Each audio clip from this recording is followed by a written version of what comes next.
Hey, what's going on, everyone? My name is Matt Jarbo. This is 3 Buck Theater for the 15th of May, 2018. Today, we got to see the first reviews coming in for Solo, and they were mixed. I did a video about it for my RT recap a couple hours ago. I thought about including it in tonight's episode, and I'm like, nah, I'm gonna make this my own thing. I'm gonna make this my own movie, my own little video, because that's a big one. Solo being the last Star Wars movie, but in the next year and a half.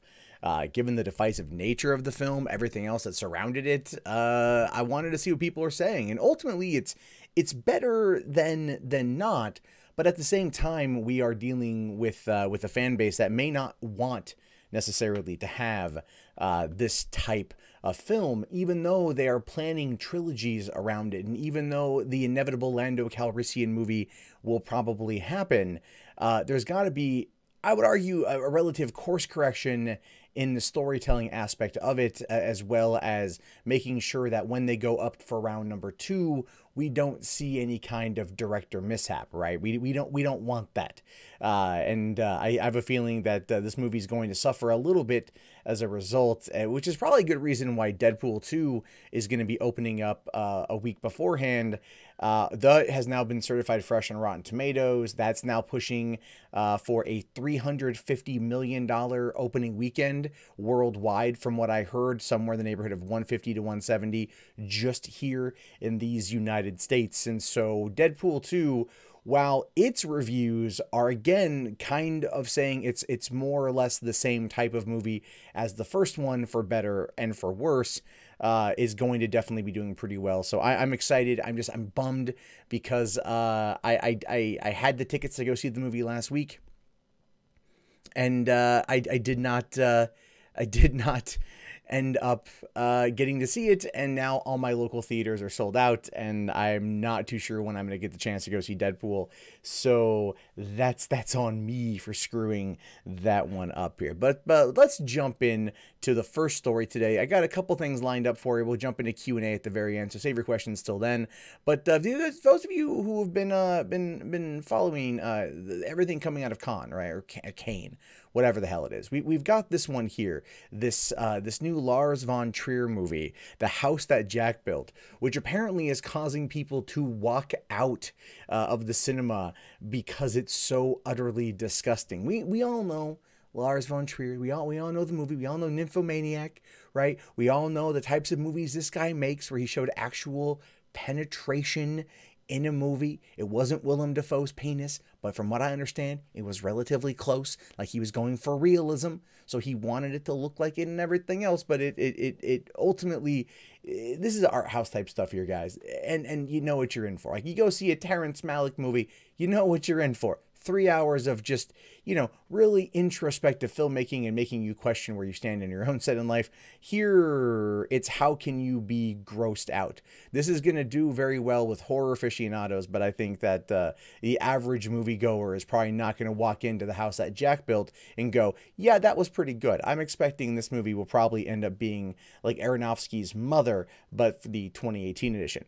Now, it says here that Lars von Trier is no stranger to controversy when it comes to his work as a filmmaker, but he may have outdone himself with The House That Jack Built. Von Trier's latest recently premiered at Cannes and has caused more than 100 people to walk out of the theater before the movie was even finished. Variety's Ramin Situde called it one of the most unpleasant movie-going experiences of my life. That seemed to be the general feeling for many who witnessed the movie, based on the reactions online and in the first wave of critical reviews. Now, I'll have to do an RT recap on this one because I'm pretty certain they're all negative.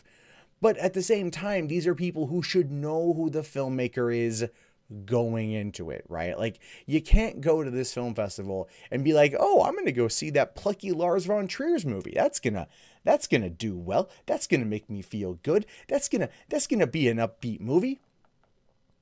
You should know this. If you're there, if you've made it to there as a film journalist, as a film critic, you know what you're in for, right? I look forward to the day that they start inviting us YouTube pundits out that way, so we can tell you how we really feel without any corporate oversight, anything like that.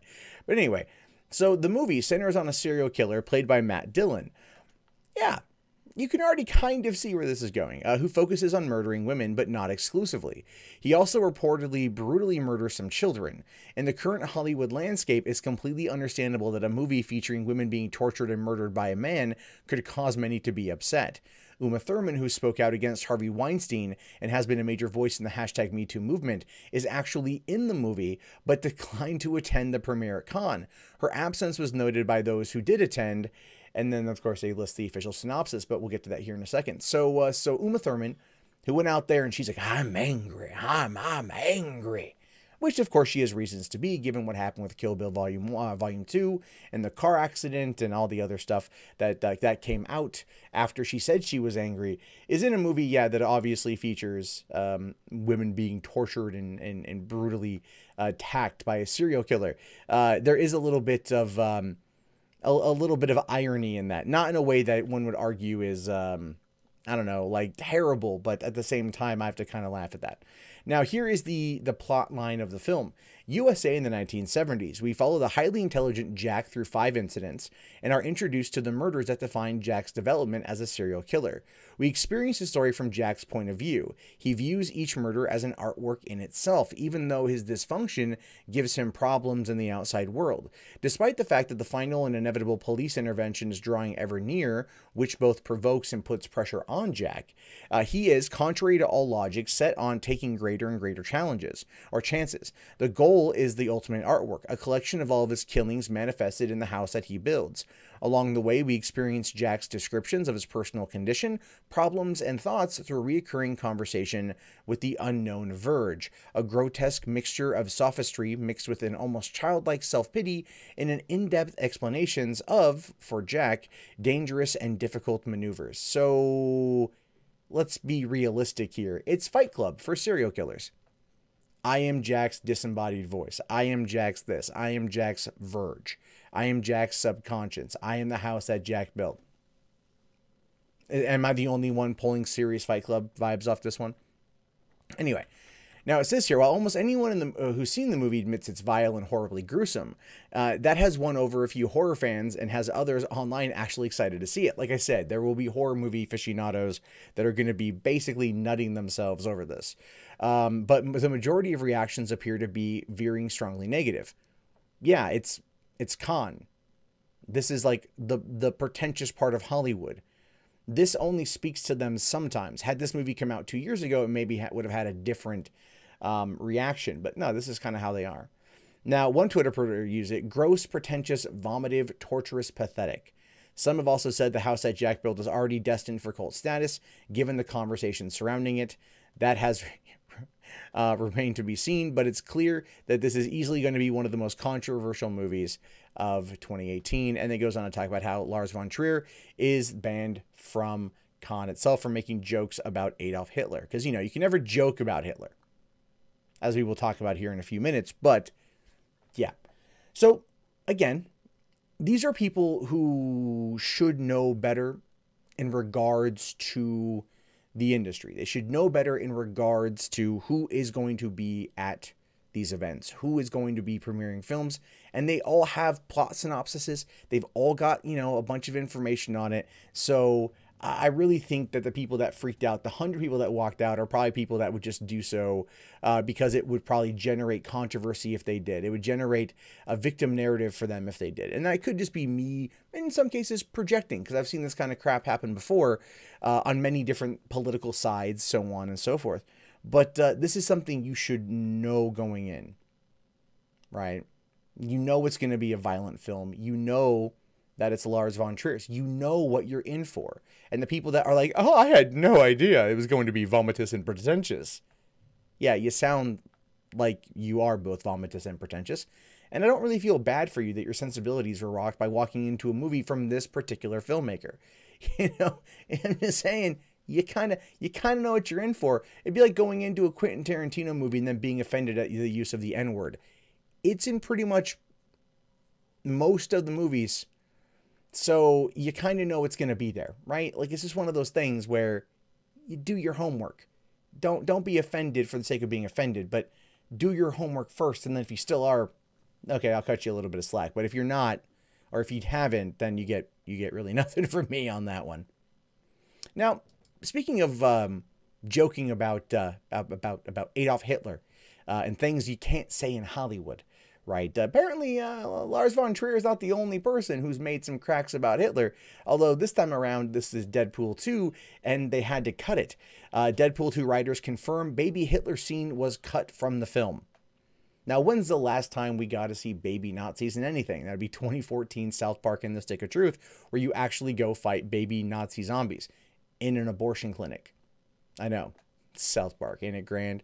But it says here that it appears that there are some lines even Deadpool won't cross. Rhett Reese and Paul Wernick, the writers and producers of Deadpool 2, confirmed a scene involving the merc with the mouth killing baby Hitler had ultimately been cut from the final film. Well, I can understand that. Right? Remember Rian Johnson's movie Looper from 2012? You know, the one where he goes back in time and kills kids, but we don't actually see him killing kids. This would be Bruce Willis's character. That could have been something that was brought up in there. But why not have it be like teenage Hitler? I know baby Hitler is the joke, but just teenage Hitler. Now, speaking with comicbook.com at the Deadpool premiere in New York City, the writers revealed why the scene, which featured the anti-hero traveling back in time to kill the Nazi leader in post-credit sequence, was removed. Which is cool that it was shot, so maybe we'll actually be able to see it. But they do say here, I think it was cut just because it was at the very, very end, and it left the audience with this, oh, it's like, sure, it's baby Hitler, but it's a baby. It's kind of weird to watch that. We are Deadpool, but this is a line we can't cross. Baby killing might be that line, which is true. But it does bring up the general conversation. Is killing baby Hitler, knowing what baby Hitler is going to eventually accomplish, is it really a moral quandary? I would argue the answer is yes. You'd want to wait till he's at least, teenage Hitler, right? Let him live a little. Let him fail art school. Then and blame the Jews, and then go from there. Wait for the anti-Semitism to truly take hold before you get him. How about that? Can we come to a nice happy medium about the time in Hitler's life when it would be a good idea to snuff him out before the deaths of 6 million Jews in camps, never mind the millions and millions and millions of others that died fighting in World War II. I mean, things that could have been prevented. All right, all I'm saying there. Now, it says perhaps the writers have a point that including the scene may have gone a bit too far. And of course, what do you guys think here? I personally think that I want to see the scene. I do. I want to see the scene. I want to see it in on the Blu-ray. I want to see how bad it was, because I guarantee you it's not as bad as they're making it out to be. I guarantee that. But here's the thing, though. Here's the thing to remember about this, guys. One of the reasons why they cut this, it's not for the sake of sensibility. Oh, did we go too far? It's one of the same reasons why they cut out the Disney jokes that were in the film. They don't want to piss off who will inevitably at this point be their future bosses. Okay, now we know that Disney's putting up the $54 billion offer for 21st Century Fox's film and TV assets, and we know that Comcast has upped a $60 billion offer, $32 billion of that being all cash for basically the same thing plus Sky News. The thing to consider here, though, is that Comcast is only doing that because they want to be in parity with AT&T Time Warner in case the FTC allows for that merger to go through. Well, AT&T paid Michael Cohen $600,000 basically to try to help that thing go through. And now that news is out there, Trump's apparently not happy with the deal. So I would assume that the deal itself is probably going to be kiboshed, which means then Comcast will in fact retract their offer, therefore leaving the groundwork open or the pathway open for Disney to get their hands on it. So just looking at the general conversation surrounding this particular acquisition and things that have happened with that, yeah, you kind of get the idea that that is maybe not going to be for the best, that they have a scene where they kill baby Hitler. It may not go over well when trying to sell the movie into other markets, especially when the House of Mouse owns them. Probably one of the reasons why when asked about Deadpool 3, Ryan Reynolds was like, it could happen. We have no idea at this point. Never mind, like I said before, the movie's on track to pull in $350 million in its opening weekend. None of that even matters, especially when you're dealing with what's going to happen once Disney takes over. But of course, that entire conversation is entirely left for another time and is something to consider for down the road if you want to know more about this anyway. So anyway, jumping over into some more Fox comic book news, because let's face it, Gambit's like the great white buffalo at this point, right? The great white buffalo. It's so elusive. You think it's going to happen. You keep hearing it's going to happen, right? But ultimately, it just keeps not happening. You know what I mean? It's just they keep lying to you about it. They keep telling you something that's just not the case. Now, it says Gambit narrows in on director, will shoot in late summer. Okay, so sure. Gambit's pretty much ready to go. The movie should have already been in production at this point, right? Like multiple times. But they're saying late summer. Why? Because they want the movie to come out before the Fox acquisition or the Disney acquisition of Fox by the end of next year. So they're gonna rush it through this year, just as they're probably gonna rush X-Force through this year. But anyway, let's get into this here. So it says, while walking the red carpet at the New York premiere of Deadpool 2 last night, producer Simon Kinberg offered a new update on another X-Men spinoff, the long-awaited Gambit. At the end of March, Kinberg hinted at a director announcement would be coming soon, and that they would hope to start production in June, but now it seems they are aiming for filming to begin a bit later this summer and it will star Channing Tatum. And this is what Kinberg says. He says, "We have a script that we love, that Channing loves. We've met with a bunch of directors in the last couple weeks, and we're hoping to actually pick one in the next couple weeks and shoot the movie maybe by the end of summer." Okay, so who could it possibly be? Well, Doug Liman's walked away. Gore Verbinski was involved, I believe, but walked away. There's been the joke about Kevin Smith coming on board and doing it. At this point, screw it. Why not bring in Kevin Smith? It's probably going to end up being a dumpster fire of a film to begin with. So why not bring it to Kevin Smith? And I say this as a fan. I legitimately say this as a fan. Now, it goes on to say that Gambit's been in various stages of development for the past few years, with Channing Tatum first confirmed to play the Cajun card-throwing mutant back in October 2014, with an October 2016 release date eyed at the time. Rupert Wyatt became the first director attached in June of 2015. Rupert Wyatt was also the one who did Snow White and the Huntsman, and then he got in a lot of trouble for banging Kristen Stewart while he was married to a much more attractive woman. Then the reports that the filming was being eyed to start that fall, with Lisa Doe eyed to play Belladonna. Wyatt backed out in September 2015. Doug Liman came on board in November, with production slated to begin in spring of 2016, but production was delayed due to script rewrites, with Kinberg adding in August 2016 that they were having issues finding the right tone. Now, keep in mind that this is something they want to get right. They brought in Taylor Kitsch as Gambit back in 2009's X-Men Origins Wolverine, who I did believe actually did a pretty solid job in the movie. But that being said, it was, they wanted to make sure they got this thing right. It does go on to talk about Liman leaving the project in August 2016, and then Tatum announcing in August 2017 that the project is being reconceived in the light of the success of Deadpool as well as Logan. Then Gore Verbinski came on board with Lizzie Kaplan eyeing the female lead. And then Daniel Craig was rumored to come on board. Gore Verbinski ultimately dropped out, and now they're still trying to find the director so it can hit a 2019 release date. If I'm being honest here, guys, if I'm really gonna look at the situation and put out there who I believe will end up being the director, as weird as it sounds, it is probably going to be Simon Kinberg. I'm telling you. I'm telling you right now, I think it's going to be Kinberg, because he did X-Men Dark Phoenix, which they've already wrapped production on. It was supposed to come out this year. They pushed it to next year, so he has more time to do the post-production on that thing. Get that wrapped up by the end of summer. Get production ramped up on this thing. Step into the director's chair, direct it, and then kind of finish out his time at Fox being an independent company before making his eventual transition into the upper echelon of Marvel or Lucasfilm, depending on how you look at it, because he's got his fingers in all these little pies and stuff. I don't know if this is for certain, but I'm just thinking Kinberg seems kind of like, I don't want to say like the right choice, but just the choice.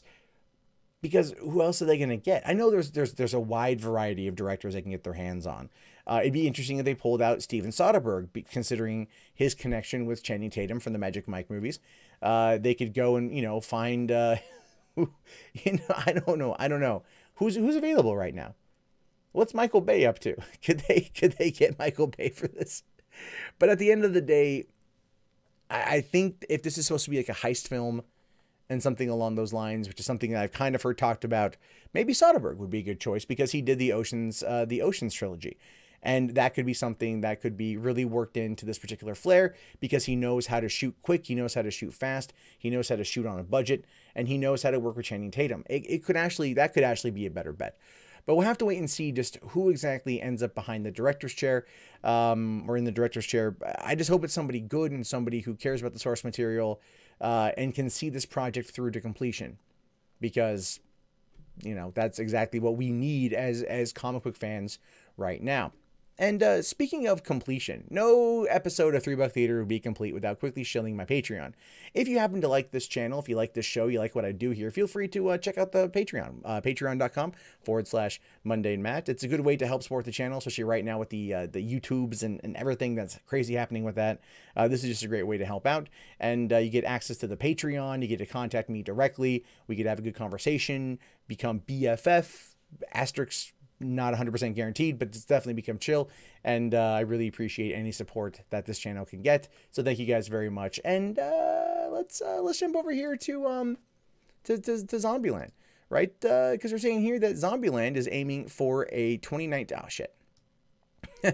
All right, it says here that Zombieland is aiming for a 2019 release with the original cast. Now, in 2008? 2009 is when Zombieland came out, right? Fall 2009. This movie kind of came out of nowhere, right? Just here's this movie, Zombieland, Woody Harrelson, Jesse Eisenberg, Emma Stone, Abigail Breslin, and it was just a fun, crazy movie that I really wanted to see them to do more with.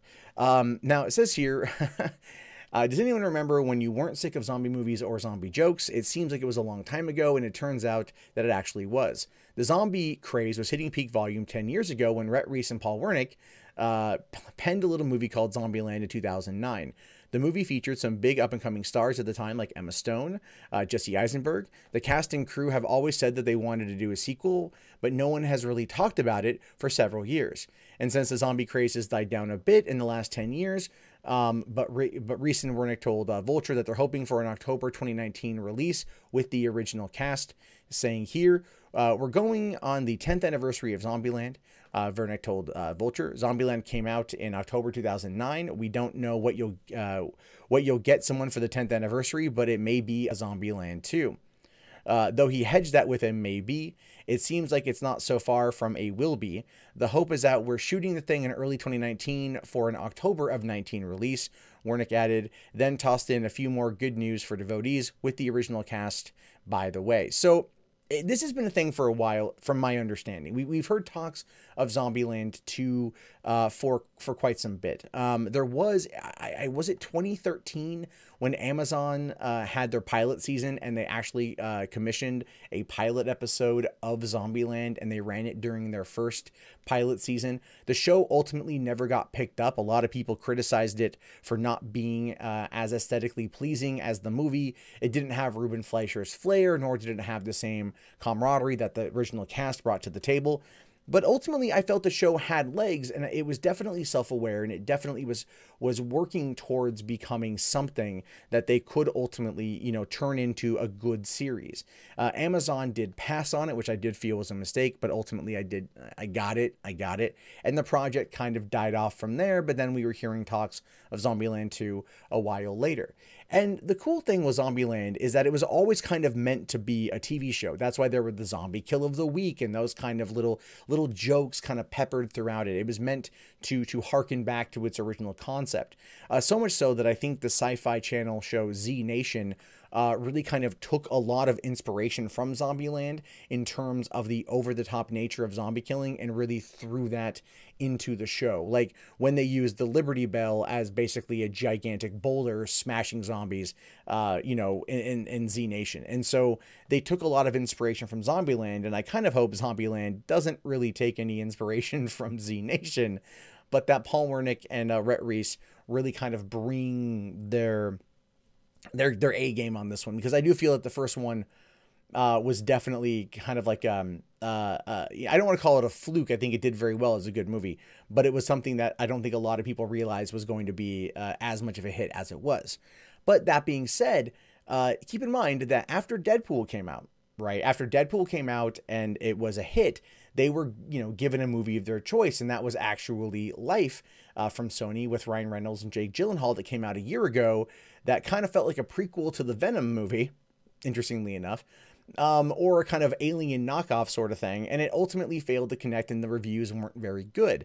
But now, if this is what's happening as a result of Deadpool 2's success, or I guess you could say, the perceived success that will be happening with Deadpool 2, as I previously mentioned, it is on track to open up to about $350 million worldwide, meaning that there are going to be studios knocking on Paul Wernick and Rhett Reese's doorsteps, going like, "Hey guys, you have any projects you wanna do?" So I'm pretty sure in the process of getting to this particular point, when they're going to have that capital within Hollywood to be able to pick a passion project that they want, that they probably were already speaking with Sony about trying to get this particular project off the ground. Now, Sony, on the other hand, interestingly enough, finally has found themselves earning a little bit of money. They were definitely on the downward slope for a while, especially with the failure of 2016's Ghostbusters. But the success of Spider-Man and what was it, Jumanji: Welcome to the Jungle, actually brought them back into the black. So this could be them saying, "Look, we got a little bit extra funds. We did okay last year. Obviously, these guys did very well with their movie. Let's try to find a way to make this stuff work." So I would assume, and this is a big assume, that even though the original cast might come back for Zombieland 2, you're probably going to see some other additions to that, maybe such as Ryan Reynolds, or maybe other people that were associated with not only Deadpool, but other things that they've worked on as well, just because they're going to try to create, I think, that type of ecosystem of like, because there's a lot of meta humor in Zombieland, a lot of meta humor in Deadpool, so it's possible that they'll bring it back together. But the real question here is going to be, who's going to direct it? Right? Now, who's going to direct it? Is it going to be Ruben Fleischer? I mean, he went off of Zombieland, and 2 years later did 30 Minutes or Less, which was a horrible movie that was based upon a 2003 incident or 2002 incident in Erie, Indiana, where a pizza delivery man was killed after having a bomb strapped to his neck and told to rob a bank, even though it was all a ploy he was in on. The movie parodied that event while still making it an original story. You can now watch Evil Genius, a documentary series on Netflix that does chronicle that particular situation in great detail, and it's quite fascinating. At the same time, you also have Venom coming out this fall, and I'm wondering if the success of Venom will either push Ruben Fleischer to come back into doing this movie, or if Sony likes him well enough, then they just go, "Oh, do Venom 2. But there's also Gangster Squad, which, let's be realistic here, nobody wants to talk about Gangster Squad anymore. So with any luck, Zombieland 2 will be a fun movie. At this point, all I care about is it being a fun movie. It doesn't even need to have the original cast anymore. It just needs to be entertaining, and that's all I really want at the end of the day. So, finally today, guys, we're going to be talking about Chris Hemsworth may not be done playing Thor. He may not be done playing him yet, which, let's be fair. Yeah, we all kind of knew that, right? We all kind of knew that here. So it all kind of starts with this particular clip coming off of his Instagram.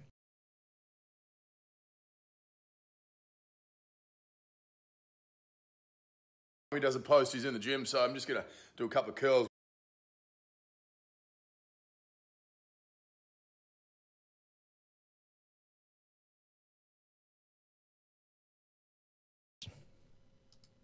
Sorry, I goofed up that one. I had a technical error on that. Technical error, my bad. One sec, guys. Okay. Sorry. And finally today, guys, let's talk about Chris Hemsworth being in Thor. Or no, see, this happened. I'm on a roll and then I screwed up.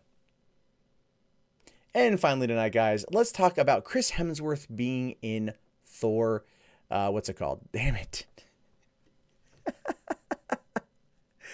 Screw it. Okay, Chris Hemsworth may not be done playing Thor after Avengers. I think we were all kind of waiting for this news anyway. I think we've all kind of expressed the same kind of idea that we knew this was going to be a thing.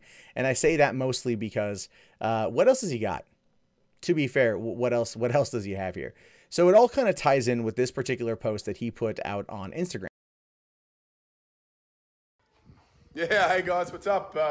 Just taking a leaf out of the Rocks book. Every time he does a post, he's in the gym, so I'm just gonna do a couple of curls while we're chatting. Avengers opened on the weekend in China, and it was the second biggest opening of all time. It was the biggest superhero film opening ever.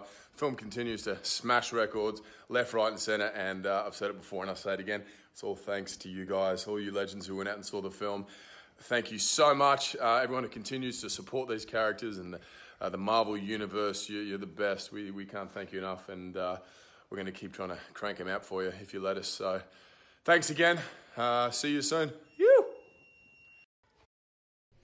Okay, so outside of the camera screwing up there, basically what he was saying was, if you keep letting us make these movies for you, right? So obviously he's referring to Marvel Studios, but I don't think he's done playing. I don't think he's out of the game yet.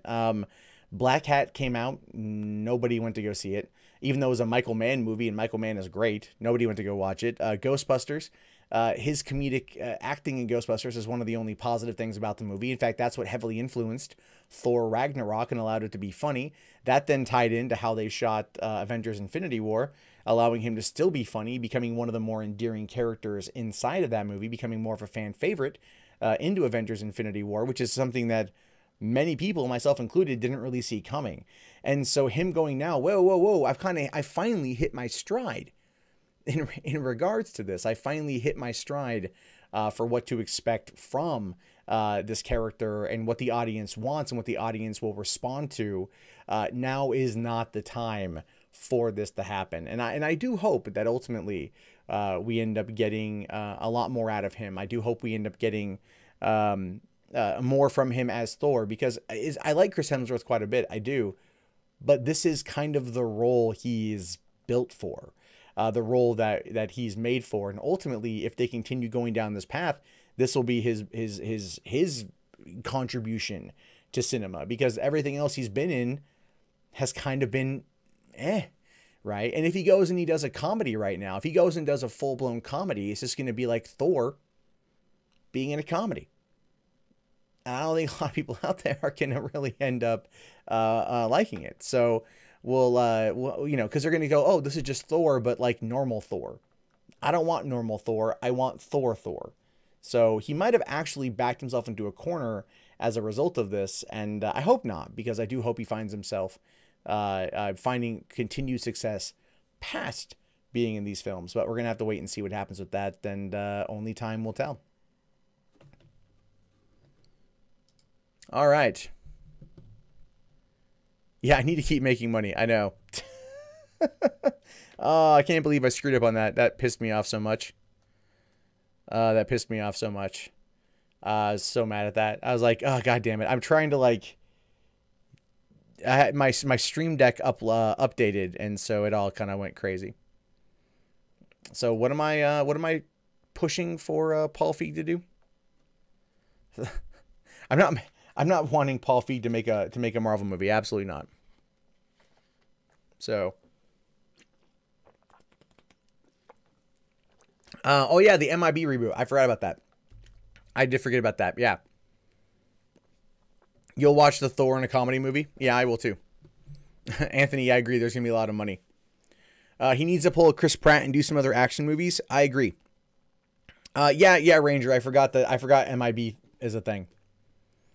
I think MIB will be good for him then.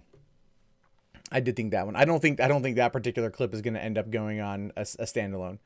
I think I fucked that one up a bit too much, but that's all right.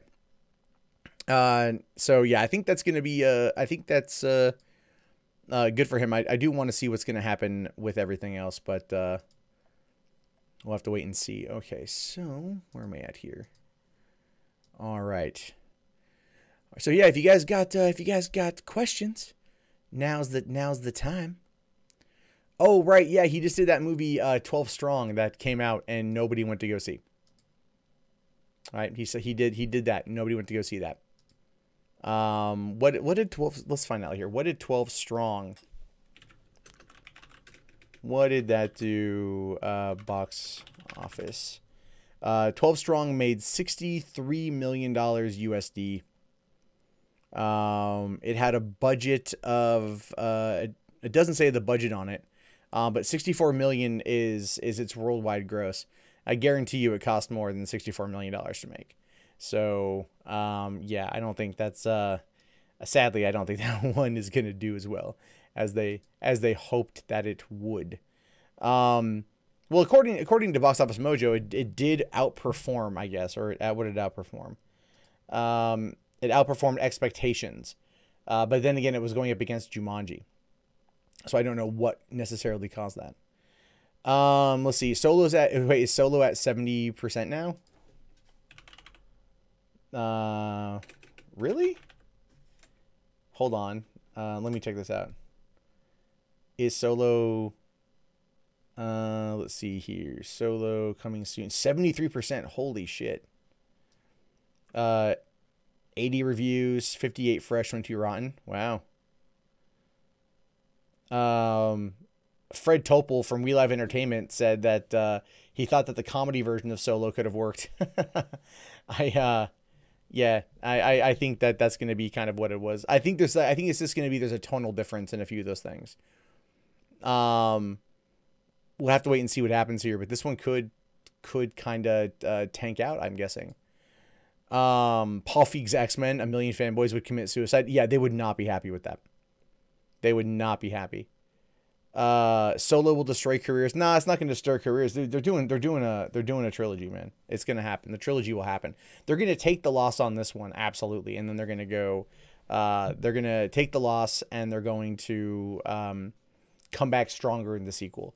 But basically what's going to happen is it's going to be like no production problems in the sequel.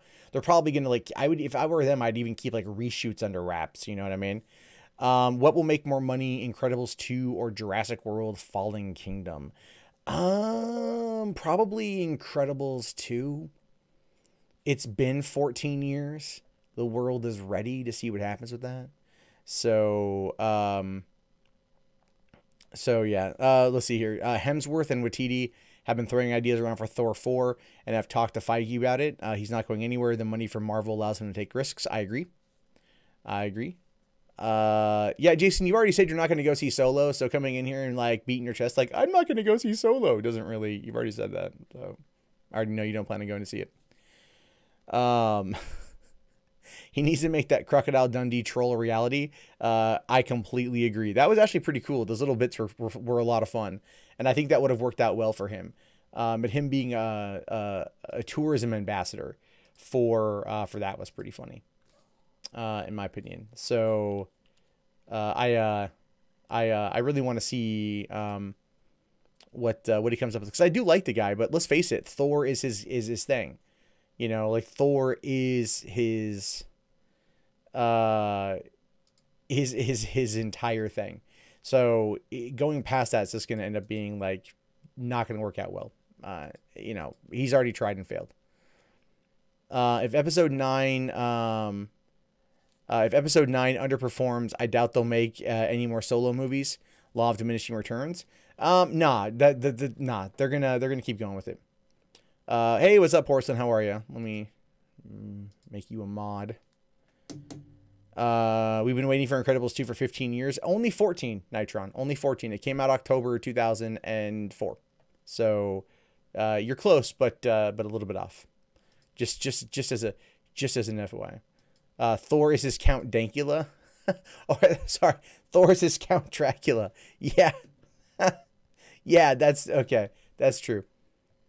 That's true. So will he be buried like Lugosi? Possibly. Oh, remember the episode where Indiana Jones is raped by Spielberg and Lucas? Yeah. That was pretty funny. That was definitely pretty good. I was laughing at that one. Because it kind of felt like it. I mean, it's 10 years. We're coming up on 10 years past Indiana Jones and the Kingdom of the Crystal Skull. So that's definitely something. That is some crazy shit right there. So it's like, how has it been 10 years, man? How has it been? How about a South Park episode where Luke Skywalker is raped by Ryan Johnson and Kathleen Kennedy? I would love for them to make fun of that somehow. I mean, season 22 will be coming out this fall, so they should find some way to connect it together. I would love to see that because God damn it, God damn it, that needs to be a thing. That definitely needs to be a thing. Completely agree. No, here's the thing. I'm actually one of the defenders of Indiana Jones and the Kingdom of the Crystal Skull. I am. I went a couple years ago. They right before the Blu-ray release, they had the 4, right? They did a full day event, all 4 movies, and so I went to it and I watched all 4. And watching the 3, and then getting to the 4th one, you see what Spielberg was pulling from. You see what things he was referencing, what he was mimicking, what he was parodying, what he was, satirizing to an extent. And you see what, I think you get a better understanding or a deeper understanding of how he tried making that movie.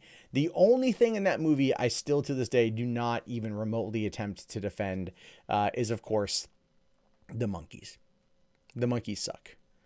So South Park needs to cut down on the Trump jabs. They actually were like pretty nice to him all year.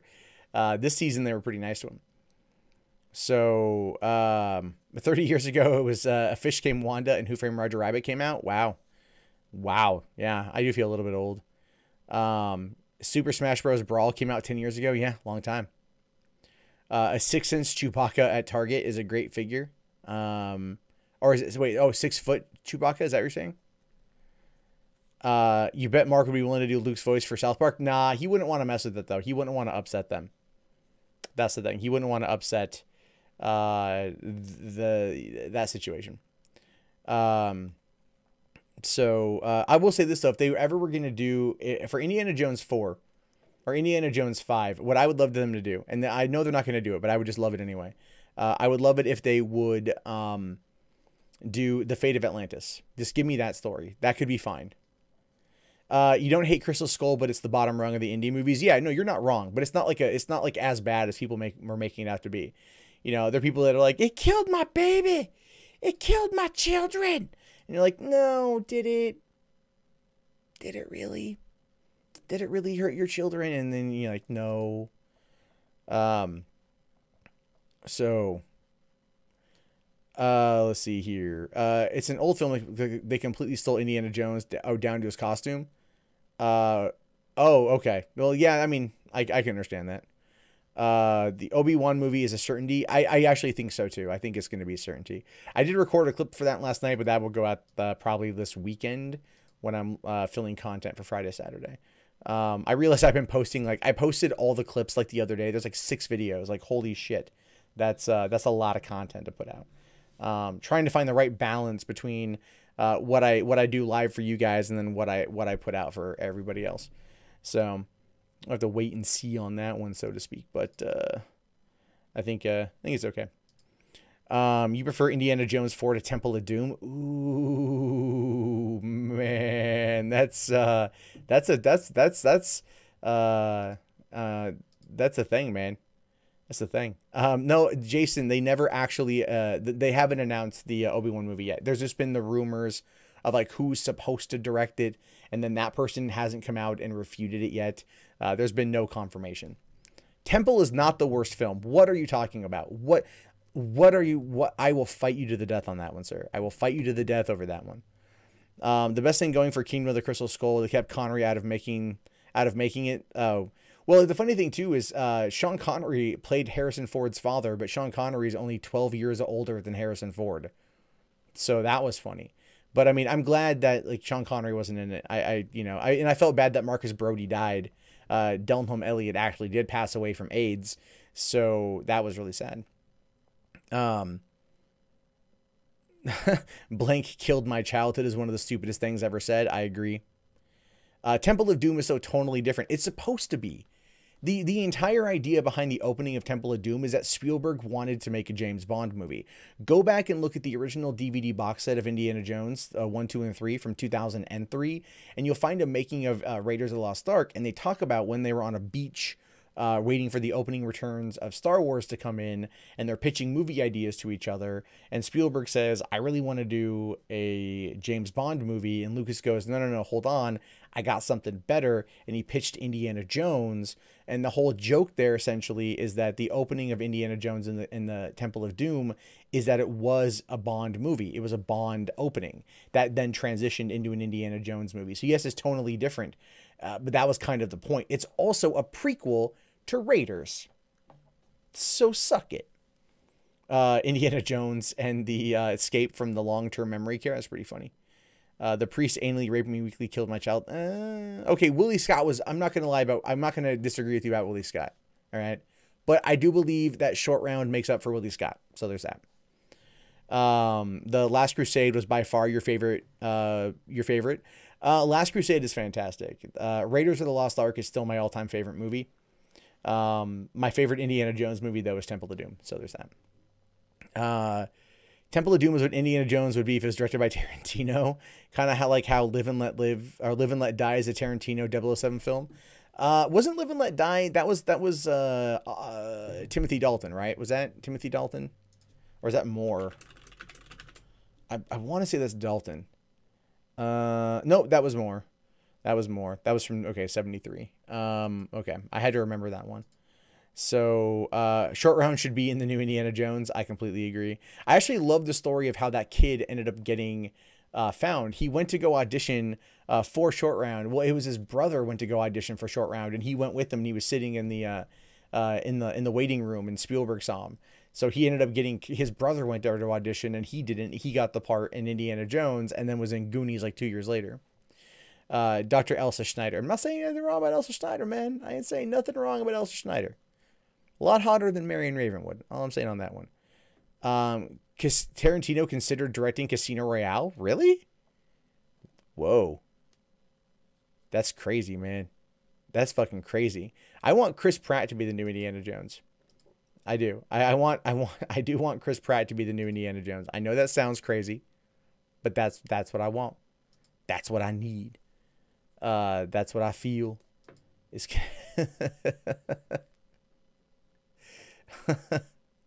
so I want to see more from it. I want to see what they have planned. If Temple ended right after he escapes into the plane at the beginning, perfect Indiana Jones film. Tell me it's Amos Yee, not Amos Lee Ranger. Doesn't look like a grown-up Short Round. No, he does. Alberto, am I going to boycott Star Wars Solo? No, I'm not. I plan on seeing it next week. Here's the thing. I can't criticize a movie and not go see it. That doesn't make any damn sense to me. Right? It's one of the stupidest things on the planet to sit there and like bitch and moan and beat your chest about a movie and then not go see it to see if you're right or if you're wrong. I think it's a waste of time. People sit there and they go, "Oh, but I'm just not giving them any of my money." Well, then stop talking about the movie. You know what I mean? Like, it's just they're not going to sit there and like really care about you if you didn't like take the time to go see the damn thing. That's how I feel about it. That's how I feel about it. You could feel differently. What's my favorite South Park episode? It's gonna be. I don't know if I have a favorite. I know I have a least favorite, which is Scott Tenorman Must Die, which I know is kind of sacrilegious to a lot of fans. I just didn't like it. Just didn't care for it. So yeah, probably the Imagination Land. Those episodes are great. I just love those episodes.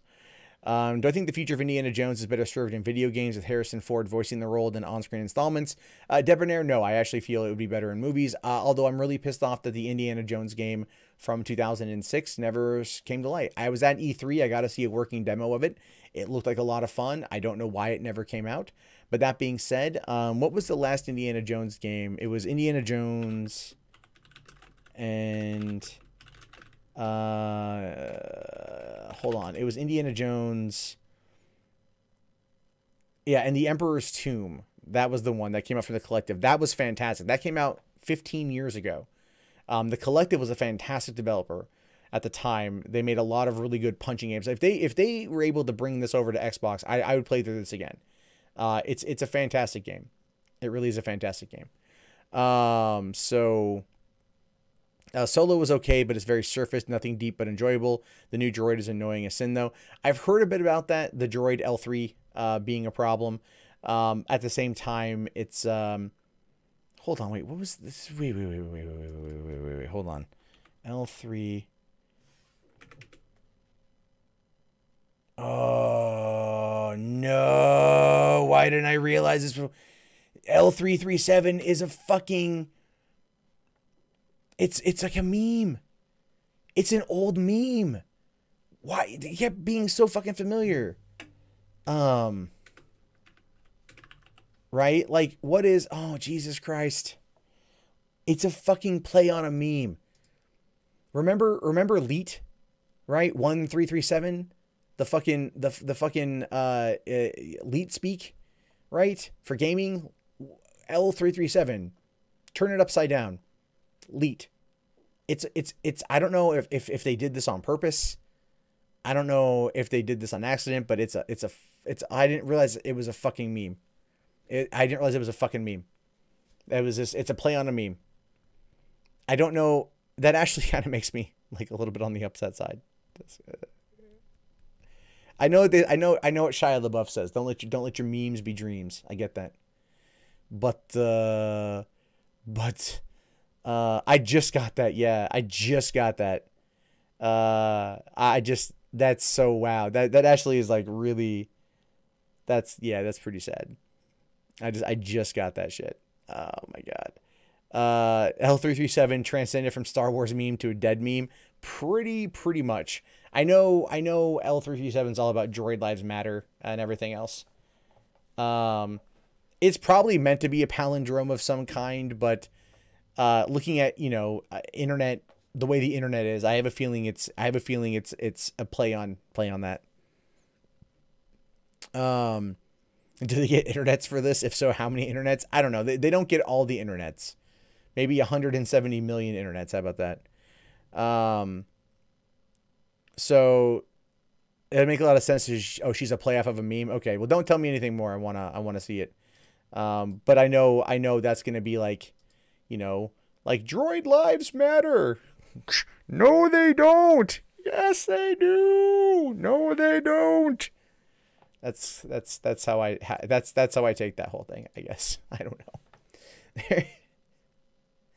Oh my God. So, Jesus. Oh my goodness, guys. There's a lot of crazy shit going on out there right now. Am I excited for Rage 2? Yeah, man. Avalanche Studios is developing that. I love Just Cause, and I loved Mad Max, so I can't wait to see what they do with it. I didn't quite know at first it was them. And as soon as I saw that it was Avalanche, I'm like, okay, I'm in. I'm sold. I'm good. Let's do this. Escape Plan 2. I know the trailer's out. I haven't watched it yet. Part of the problem with doing this sort of thing is I don't want to end up doing a lot of trailer reactions. I know people like trailer reactions, but like they keep getting like struck down. I don't know. I wish I could I'd love to talk to like Grace Randolph and ask her like, so how do you get around that shit? Like what, I think she's got protection, to be honest with you. I think Grace gets a lot of protection. She's clearly my competition and I must find a way to defeat her. I'm kidding. But, she finds a way around that shit, I think. What about Borderlands 3? I don't give a shit about Borderlands 3, man. Like I have not been able to care about that series since the first one.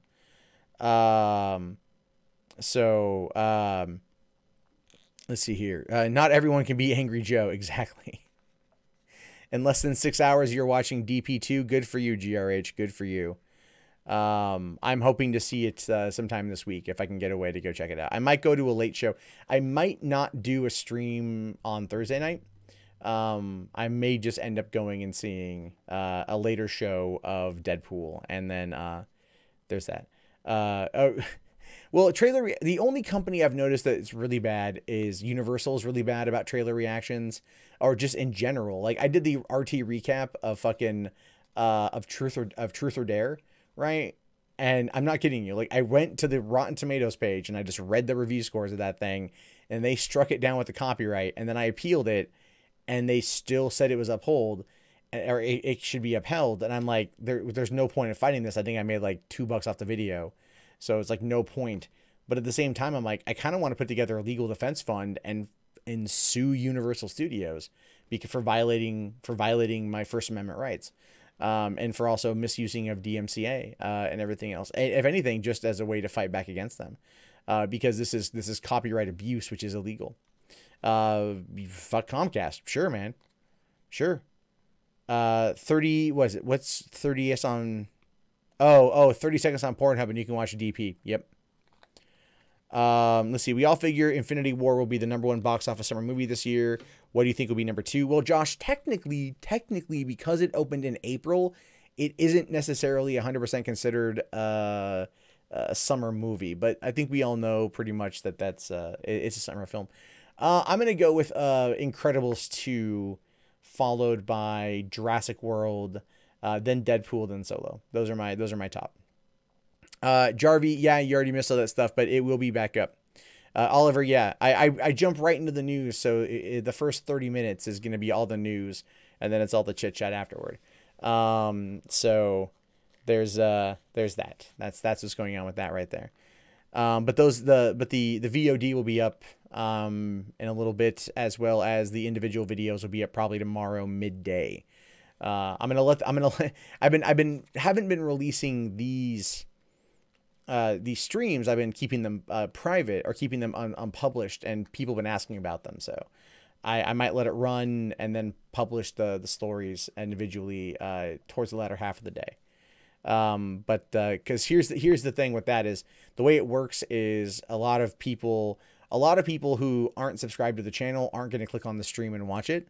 But a lot of other people who might watch the videos that are the individual story clips, and then they might subscribe. I've been going up like a fair amount of subscribers every day, and they might then come over and watch. So that's the whole tactic. It's just the way YouTube kind of treats you and shit. But anyway, guys, I'm gonna wrap this thing up in about 3.5 minutes. So final questions, throw them in now. Do I think YouTube is drifting to become more like Netflix? Is that why there's a disconnect between content creators? I think that they're trying to help out. I think that they're trying to compete, and I think that they think this is the best course of action, and it could work. It may not work. I have no idea. Let's see here. Jar Jar is not pointless without him in the Phantom Menace. The Jedi failed to rescue Amidala and such. Well, all things considered, he's also the Dan Quayle of the Star Wars universe, because without him, he would have never, Amidala would have never voted Palpatine to the Chancellor to kind of get supreme power. So in that regard, yes, he's vital. But then again, we get to go through history basically treating Jar Jar like the pariah that he is. So no one thinks like me that the droid is a response to all the jokes about R2-D2 and C-3PO having a baby. I don't know. I don't know. I kind of get the joke, but at the same time, I just don't. So there's that. What do I think about the toy sales will be for Solo? I don't know what they'll be for Solo. I don't know yet. I don't know if it's going to be good, if it's going to be bad. I haven't seen any, but then again, I haven't gone to the store. I've gone to Toys R Us a couple times to get stuff for my kid. But I don't see any, they don't have new toys there. Right. So I haven't seen anything. Who is the Rasputin of the Star Wars universe? I don't know, man. I don't even know in what context you'd be asking that question. You like the Darth Jar Jar theory? It's a good theory. Let's see. Apparently Cobra Kai is more popular than any original show on Netflix and Hulu. I've heard that it's very popular. I don't know. Netflix has 100 million people. I would say that the first episode of Cobra Kai did very well because it was free to watch. That got a lot of views. So, but I'm at the same time, I'm probably going to say that it is definitely more popular than a lot of content on Netflix. Do I think that they're going to do a Yoda arc? I don't think so. I don't think Yoda will end up being its own thing. What's my least favorite movie in the first 6 Star Wars movies? The Phantom Menace. It's super hard to get through. It has not aged very well.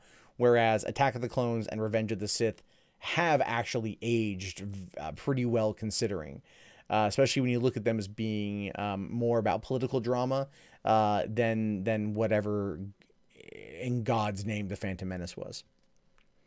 So I think that's gonna be okay. So all right, guys, we got ourselves just a minute to go. So go ahead and I try to keep these streams short, like about an hour long.